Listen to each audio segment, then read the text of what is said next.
Hi. ഞാനൊരു ചെറിയ ചിന്ത പറയാം.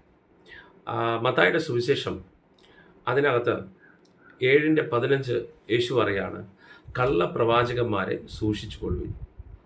അവർ ആടുകളുടെ വേഷം പൂണ്ട് നിങ്ങളുടെ അടുക്കൽ വരുന്നു. അകമയോ കടിച്ചു കീറുന്ന ചെന്നായ്ക്കളാകുന്നു.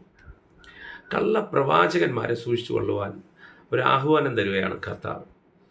ഈ കള്ളപ്രവാചകൻ, അവിടെയും പ്രവാചകൻ എന്ന വാക്കാണ് ഉപയോഗിച്ചിരിക്കുന്നത്.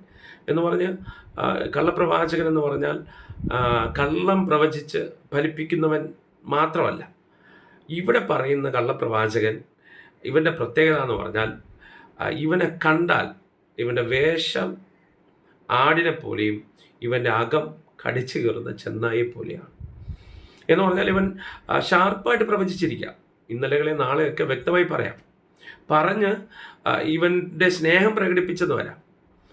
ഈ പ്രവചനവും ഇവൻ്റെ കപട സ്നേഹവും കണ്ട് നീ ഇവൻ്റെ പിറകെ ഇറങ്ങി തിരിച്ചു കഴിയുമ്പോൾ, നാളുകൾ കഴിയുമ്പോൾ, മാസങ്ങൾ, വർഷങ്ങൾ കഴിയുമ്പോൾ ഇവൻ്റെ അകത്തെ ഒളിക്കപ്പെട്ടിരിക്കുന്ന യഥാർത്ഥ ചെന്നായി പുറത്തു വരും. ചെന്നായി പുറത്തു വരുമ്പോൾ ഉള്ള പ്രത്യേകത എന്ന് പറഞ്ഞാൽ, ഞാൻ ഇത് വായിക്കുമ്പോൾ ഓർത്തു, ഇതെന്താ ഈ ചെന്നായിയോട് ഉപമിച്ച്? വേറെ എത്രയോ മൃഗങ്ങളുണ്ട്. പക്ഷെ ചെന്നായിയുടെ പ്രത്യേകത എന്ന് പറഞ്ഞാൽ ഇവൻ്റെ പല്ലിന് തന്നെ പ്രത്യേകതയുണ്ട്. മുമ്പിലത്തെ മുകളിലത്തെ 2 പല്ല്, താഴത്തെ 2 പല്ല്, ഇതിന് ഏകദേശം 2.5 ഇഞ്ച് നീളം ഉണ്ടാകുമെന്നാണ് അതിനെപ്പറ്റി പഠിച്ചപ്പോൾ മനസ്സിലാക്കാൻ പറ്റുന്നത്. അതുപോലെ ആ പല്ലുകൾക്കിടയിലുള്ള പല്ലുകൾക്ക് ഭയങ്കര മൂർച്ചയാണ്. മാംസത്തെ ഷാർപ്പായിട്ട് മുറിക്കാനുള്ള കഴിവ് ആ പല്ലുകൾക്കുണ്ട്. പിന്നെ ഈ മൃഗങ്ങളുടെ കടിക്ക്, ആ കടിയുടെ ശക്തി അളക്കുന്നത് PSI എന്ന് പറയുന്ന ഒരു മെഷർമെൻ്റാണ്, പൗണ്ട് പെർ സ്ക്വയർ ഇഞ്ച്.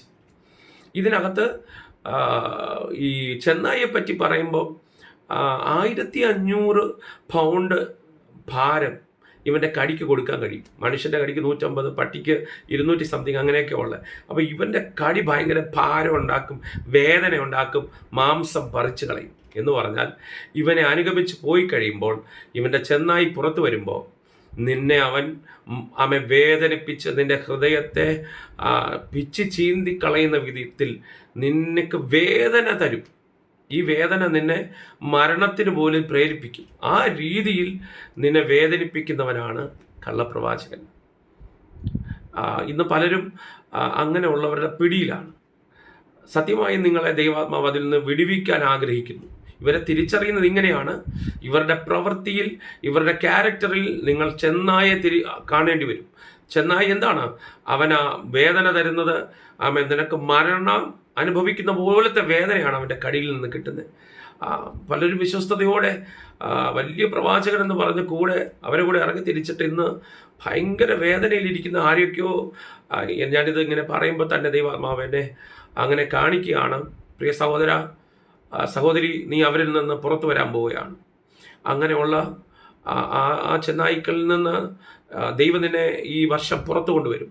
ചിലർക്ക് അതിനെ മനസ്സിലാക്കാൻ കഴിയുകയാണ്. അതിനുള്ള വിവേചന വരം ദൈവം തരാൻ പോവുകയാണ്. ചിലർക്ക് ഇവൻ്റെ പുറമേയുള്ള ആടിൻ്റെ വേഷം മാറ്റി ദൈവം അവൻ്റെ അകത്തെ രൂപത്തെ നിനക്ക് കാണിച്ചു തരാൻ പോവുകയാണ്. അവിടെ നിന്ന് വിട്ടോടിക്കോ.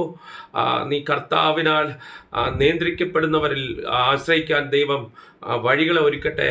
ഈ വചനത്തിൽ നിങ്ങൾക്കത് തിരിച്ചറിയാൻ, നിങ്ങൾക്ക് കള്ളപ്രവാചകന്മാരെ തിരിച്ചറിയാൻ ദൈവം കൃപ തരട്ടെ എന്ന് ഞാൻ പ്രാർത്ഥിക്കുന്നു.